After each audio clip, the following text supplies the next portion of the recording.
this inexorable machine has gotten going and will not stop. We are churning out these nuclear weapons. We're putting them in planes, flying all over the place. I told you! People were scared. Only Mother of God. Everybody's doing their job, and everybody's doing the right thing. And 10 million people are going to die. What do we do, Mr. Chairman? What do we say to the dead? Fail-safe. Meant what it said. Got to do it and fast. How relatively unimportant human feelings and ideas are once this mechanism gets going. Keep receiving no matter what you hit. It builds to a perfect ending or to a frightening ending that you don't think is going to happen. Drop your bombs according to plan. We've created these murderous toys. They're going to run away with us. The theme of it is stop and think.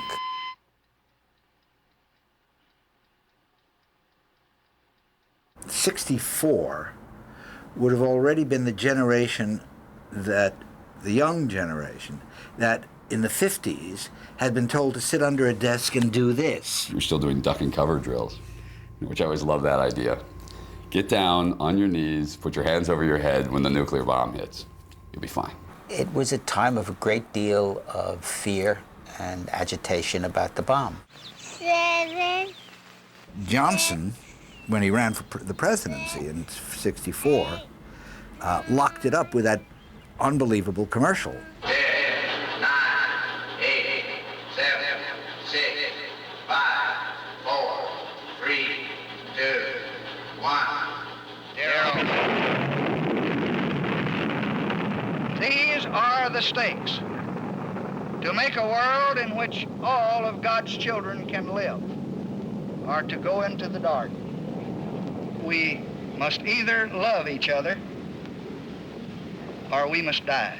The '64 election was very, very much centered on that, with Johnson maintaining that Goldwater was not only a hawk, but a totally irresponsible hawk. The climate was one of fear.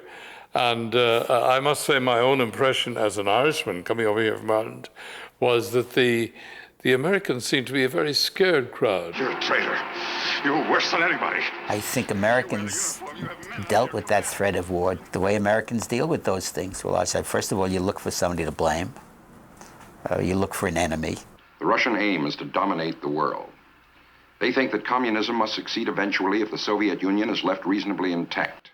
I was in the Soviet Union for close to 6 months, and I had, of course, been conditioned over here to the great dangers of the Soviet Union and how they could destroy this country.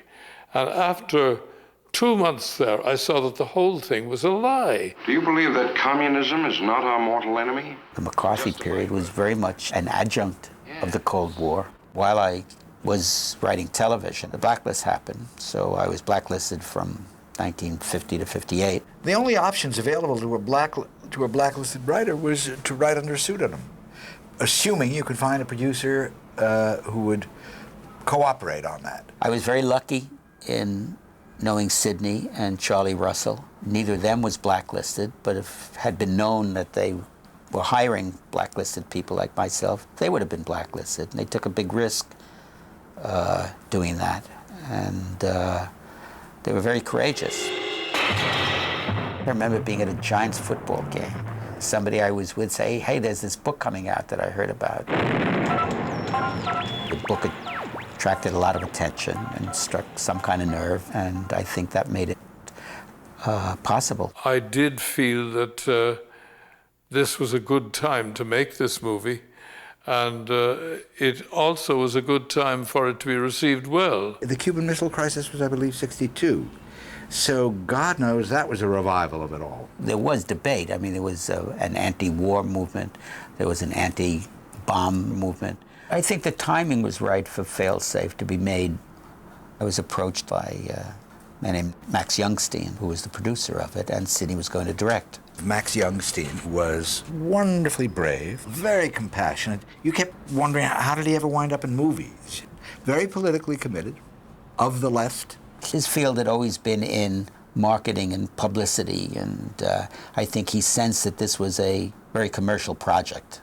He said that he felt it was his duty to do this movie. I think he felt a sense of obligation. I think Sidney felt the same way, Max felt the same, we all felt the same way. There are 4 real places that you tell this story from. You tell the story from the War Room. That overtake and attack Group 6. You tell the story from the From Pentagon. this point of view, old-fashioned. You tell the story from the president's bunker. It's a mistake. And you tell it from the cockpit of the plane. Check Omaha. And each of them is a very personal story. The characters in Failsafe all kind of express a point of view. Beautiful. That's what they're there for. We now have the capacity to blow up the whole world several times over. Black was his name. General Black. Yes, Mr. President. Rather righteous, We're talking about the wrong subject. but nevertheless a realist at the same time. Fighting for your life isn't the same as murder. He, as the general, is the guy who says we have to slow down. We're going too fast. Things are getting out of hand. He was your brave, honest military man who was beginning to have qualms about what was happening.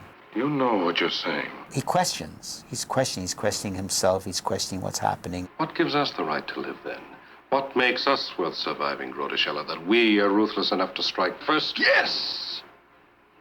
Those who can survive are the only ones worth surviving. Walter Matthau played a A-bomb theoretician who was clearly patterned after Herman Kahn. I'm a political scientist who would rather have an American culture survive than a Russian one. Kahn wrote a book which in essence said, well, it's an atomic war is survivable. The point is still who wins and who loses, the survival of a culture. When Sidney cast Walter Matthau, he had not been an established comedian yet.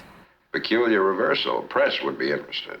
And knew that he was a wonderful actor, period, and that there's a lot that he could do. I've been making a few rough calculations based on the effect of 2 20-megaton bombs dropped on New York City in the middle of a normal work day. He's so believable in this role and so dark. I'm not your kind. I'm not your kind. He plays him straight and says, this is how you win. This is how you do it. And that's what makes him evil. Now, Mr. Secretary, now is when we must send in a first strike. Hardest thing about casting this was finding a guy who could play the president that you believe is world-weary and that you trust. Hello, Buck. How's your Russian today? Everybody in the United States would have voted for Henry Fonda for president if he had ever decided to run. If you saw him in any sort of sophisticated film, you felt he should be president. This is the President of the United States. The mission you are flying has been triggered by a mechanical failure. He brought total integrity. He brought kind of honesty that he has in his acting that comes through. You must believe me. You asked for belief at a curious time. If we don't trust each other now, Mr. Chairman, there may not be another time. There's a shot when the president is trying to find out if there's any way he can get Grady to come back, and he says, is it possible? And they take a shot of his eye. It makes the hair on the back of your arm stand up. He had to make enormous decisions. Moscow's been destroyed. Drop your bombs according to plan. Thank God we had Larry Hagman, because Larry was just so superb as the translator. I'll do my best. I know you will, Buck. It's all any of us can do. Very difficult part. He's got to do it all sitting down. Neither of us wants war, but we must be convinced that this is truly a mistake. He has to convey literally what the Russian is saying. American fighters to shoot down American bombers. That is correct. He has to tell the American president what he feels the Russian premier is feeling at that moment. His voice is different, sir. It's not angry, it's subdued. At the same time, he's got to tell us, the audience, what he's feeling. It's very, very difficult. But we rehearsed it like a stage play. That's the only time I ever saw Fonda as the president. Lumet had a lovely quality to him as a director, to allow the actors to play it. If he saw something that he didn't like in a direction, he would say it and correct. But if he didn't say it, he wouldn't say anything. He said, that's nice, now play it, but a little faster. Sidney is wonderful with actors. I think he got performances out of them. It's a hard day. Which were great. Production designer was a very good guy by the name of Albert Brenner. The main room was where all the money went. The mainframe computers were enormous. Al got these boxes, and the discs on them, they could go like this And like that, that's all they could turn. We could not get a picture of SAC. We could not get a picture of the interior of SAC, where those screens were. Of course, we tried immediately I needed footage of bombers, and this is footage that's available from rental houses. We couldn't get anything from the government. Then we went to the rental houses, which have the stuff. And by that time, we couldn't get anything from the rental houses. Not a foot. The plane that you see in that movie was one shot that we bootlegged. The 5 planes that you see taking off are all the same plane. Not just that the government would not give us cooperation, they've done that before with other pictures and have done it since. But that they cut off the rental houses is extraordinary. That, in turn, led us to this very simple, almost simplistic way of portraying the invasion of Russian airspace. That footage was done for us by 2 great animators, John and Faith Hubley, hand animated. We were doing that because it was the simplest and least expensive way to draw it, and make a little white cloud every time one of them got hit. Suddenly, this lawsuit arrived.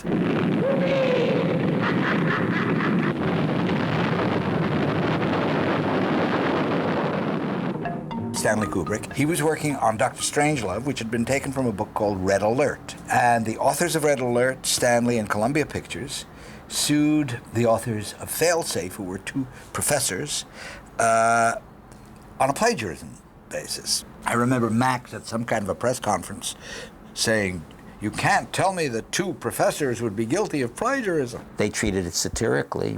We treated it straight. The 2 movies, Strangelove and Failsafe, have everything in common in terms of storyline and nothing in common in terms of character, intent, or style. This is the President of the United States. Do you hear me clearly? Hello, Dimitri. Listen, I can't hear too well. Do you suppose you could turn the music down just a little? The Russian aim is to dominate the world. I can no longer sit back and allow communist infiltration. All I can tell you is that it's an accident. It's not an attempt to provoke war. It's not part of a general attack. Don't say that you're more sorry than I am, because I'm capable of being just as sorry as you are. So we're both sorry, all right? Gentlemen, I am taking over command of this post. You can't fight in here. This is the war room. This one's harder to do. It's harder to do it straight. Columbia Pictures bought Failsafe in order to keep it off distribution. It wouldn't have hurt Strangelove to have a straight picture come out and then a satire. But having a satire come out first and then a straight picture hurt us. We opened to no audience whatsoever. You have to look silly after the comedy version has come out. Just when you think any other movie would now fix this, it does just the opposite. I'm up in the air in a bomber. I will fly the plane and release the bombs. Deciding to release that bomb right onto the heads of his wife and kids. There are 10 close-ups of the most ordinary street activity going on in New York. What was important to see was that the 10 little pieces of life that we had up there ended at that moment. It destroys it, and you can't believe they did it. I don't have to tell you that the disclaimer at the end was put on by Columbia Pictures. I remember saying to Leo Jaffe, who ran Columbia, "Why didn't you put it on Stanley's picture, too?" Of course, the studio would have put on an epilogue to assure the audience that this could never happen. They'll always play it safe. Why remake Failsafe as a film? We're trying to tell a story that we think, first of all, is a really good, smart storytelling and still holds up. What you're telling me I've been specifically ordered not to do. It's perfect. Colonel, get on the horn and give that order. It's timeless now because there are still questions about nuclear exchange, except that it's not one area you have to worry about, it's 9. Sorry we alarmed you. Russia still has, 18,000 nuclear missiles. We have God knows how many. This whole policy of overkill, it makes no sense. They're all based on computers, and as we all know, computers are not fail-safe, whatever they say. You know, we just had Y2K, and nothing happened. But I woke up at 6 in the morning and turned on CNN just to make sure. It's in the nature of technology. Machines are developed to meet situations. Then they take over. They start creating situations. I think all hell's going to break loose. I think there's a great deal that is out of our control and getting more so. The theme that humans make, humans can do something about this, is still very relevant. We put it there, Mr. Chairman, and we're not helpless. What we put between us, we can remove. There's a marvelous quote from Emerson. He says, "Things are in the saddle and ride mankind." I always remembered that this was what was happening, still is happening. I can hear the sound of explosions from the northeast. The sky is very bright, all lit up.